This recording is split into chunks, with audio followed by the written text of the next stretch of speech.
അക്ഷയപാത്രം. ധർമ്മശാലിയാം പാണ്ഡവർകൾ ധർമ്മപത്നിയെ കൂട്ടിക്കൊണ്ട് കർമ്മവശത്തിനാലെ വനത്തിലെ വനവാസം പോർന്ന വേളയിലെ പാപിയാന ദുര്യോധനൻ ദൂത് ചെയ്ത് പുരിഞ്ചുകൊണ്ട് രാജസഭയെ തങ്കലച്ചാൻ അവൻ രാജ്യത്തെയും വശമാക്കി. ശത്രുക്കൾ 101 പേർ തള്ളിവിട്ടുന്ന വേളയിലെ ഐവരുമാകവെ കൂടിക്കൊണ്ട് തുയ്യവനത്തിലെ വന്നുവിട്ടാർ. ക്ലേശം മനസ്സിലെ പൂണ്ടുകൊണ്ട് ഗംഗാനദിയിലെ സ്നാനം പണി കായ്കഴങ്ക് പറിച്ചുകൊണ്ട് പാകം ചെയ്ത് ഭുജിച്ചുകൊണ്ട് அந்த மகாமுனி பாகத்தினாலே பெரிய சபை பண்ணிக்கொண்டாள். அந்த க்ஷணத்திலே பாஸ்கரனும் அக்ஷயபாத்திரம் தான் கொடுத்து அன்னஞ்சமையுங்கோ என்று சொல்லி ஐவருக்குமாகவே தான் கொடுத்தார்.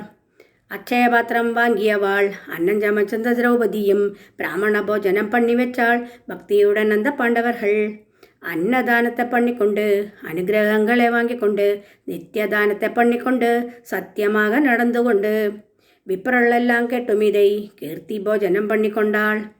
துஷ்டனான துரியோதனன் பட்டணம் தன்னிலே வந்து விட்டான். ഹസ്തിനാപുരത്തിലെ വന്നുവിട്ട് അർദ്ധരാത്രി വേള തന്നിൽ അക്ഷയപാത്രം അതിശയത്തെയും ഭക്ഷണഘോഷണമില്ലാത്തെയും ആശ്ചര്യമാകവെ പേശിക്കൊണ്ട് ആനന്ദമാകവേ താനിരുந்தார்.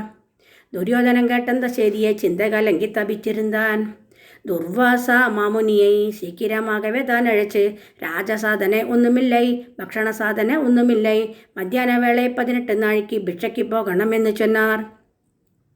பஞ்சபாண்டவர் ஐவர்களை நிர்மூலமாக வாழ்த்திவிட்டு எந்த இடத்திலே வருமையா என்று காந்தாரி நந்தனன் நேவிட்டான்.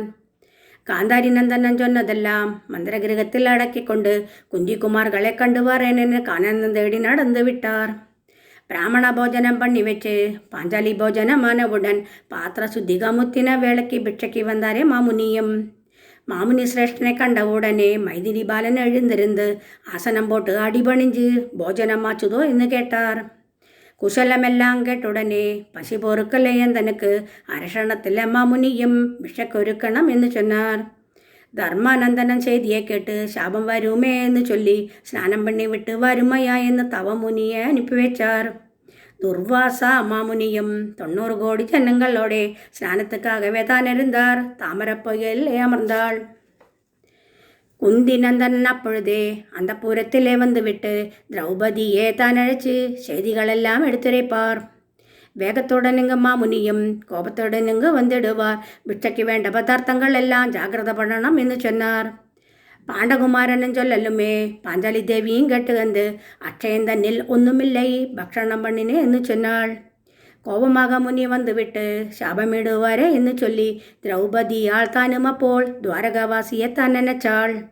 7 லோகம் அளந்தவரை பாரிப்பெரியவரானவரை காரண வஸ்துவும் என்னிடத்தில் கருணையும் செய்ய வேணமிப்போ. நாடழந்து வீடழந்து ராஜ்யத்தையும் தான் இழந்து பிறந்த இடத்து மனுஷாலும் திரும்பி பார்க்கறது இல்லை இப்போ. காய்கழங்கு பறித்து கொண்டு பாகஞ்செய்து புஜிச்சு கொண்டு மானுங்களையும் புலிக்கூட்டம் வனத்தில் வாழும் போல இப்போ.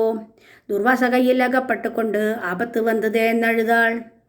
തെന്മുലപ്പാലെ കുടിച്ചൊരു മോഷം പൂതനയ്ക്ക് കൊടുക്കല്ലയ്യ, പുണ്യശാലി യശോദയ്ക്ക് വായില കണ്ടമെല്ലാം കട്ടല്ലയ്യ. മാതാ ഒരു തരം കട്ടിയൂരലോടെ മറുതരണ്ടേ മുറിക്കല്ലയ്യ, നാരദർ ശാപത്താൽ നള്ളകുവരർക്ക് നല്ലൊരു മോഷം കൊടുക്കല്ലയ്യ. പെറ്റുപുഴത്തந்த 10 ശിശുക്കളെ 10 കുഴന്തയെ കൊടുക്കല്ലയ്യ, ചിത്തം ബ്രഹ്മം പിടിച്ച വിപ്രനുക്കാകവേ വൈകുണ്ഠം തേടി കൊടുക്കല്ലയ്യ. ദുഷ്ടനാന ദുര്യോധനൻ തൊഴിലുറയിര വേളയിലെ അന്നയ്ക്ക് വന്നെ മാനം കാത്ത് വസ്ത്രം തരവും വന്ന പോലെ വാമന രൂപമെടുത്തുകൊണ്ട് മഹാബലിശാലിയിലെ வந்துவிட்டு 7 லோகம் அளந்தொரு காலலே ஓடி குதிச்சுங்கு வருமையா. திரௌபதியால் தானுமப்போ பாதசேவனை பண்ணிக்கொண்டு நெஞ்சிலுறைஞ்ச சமாதியிலே பாஞ்சஜன்யம் சங்கநாதம் பாஞ்சாலி காதில் கேட்டதப்போ തിടുക്കിട്ടിന്ത ദ്രൗപദിയും പെട്ടെന്ന് പാർക്കും വേളയിലെ മുടി വളർന്നതോ മേനിയെല്ലാം കുളിന്ത പാവന സേവന പോൽ. ഭിക്ഷയ്ക്കൊരു ശിശു വേണമെന്ന് വൃദ്ധചരുത്തുണ്ടരോട് ശിവൻ മൃത്യുവശത്തിൽ അകപ്പെട്ട പുത്രനെ ചിത്തം തെളിഞ്ചാരെ എന്ന് ചൊന്നാർ. ചീരാള ചീരാള എന്ന് കൂപ്പിട്ടഴക്കിற വേളയിലെ ചീരാളനോടി കുതിച്ചു വരാപ്പോലെ കാരണവസ്തുവും ഇങ്ങു വന്നാർ. കുഷി തന്നിൽ ഒരു തരമാം, ഭക്ഷണം തന്നിൽ ഒരു തരമാം, അക്ഷയൻ തന്നിൽ വിളയും പദാർത്ഥത്തെ ഇച്ഛിച്ചു ഭോജനം പണ്ണവന്തേൻ. കേശവ വാർത്തയെ കേട്ട ഉടനെ ക്ലേശത്തുടൻ அந்த திரௌபதியும் பேச மாட்டாமலே உறைஞ்சு ஓசையில்லாமல் அழுதாள். திரௌபதி கிளேசத்தை கண்டவுடனே வேகத்துடன் மாதவரும் அக்ஷயன் தன்னில் பார்க்கும் அளவில் ஒட்டியிருந்தது கீரதளம். கிள்ளி எடுத்து கரத்தில் வச்சு அப்புலிங்கம் என்று சொன்னார். அப்புல ஜலத்தை வார்த்துவிட்டு திருப்தி வரணுமே சிஷாளுக்கும். அப்புலம் வந்த மகாமுனிக்கும் திருப்தி வந்தது சிஷாளுக்கும். மூழ்கிப்பிட்டு நிமிர்ந்து குஷியை தடவி பார்க்கும் வேளையிலே பருப்பு சாறு கூட்டுக்கறி பாயசத்தோடு பச்சடியாம்.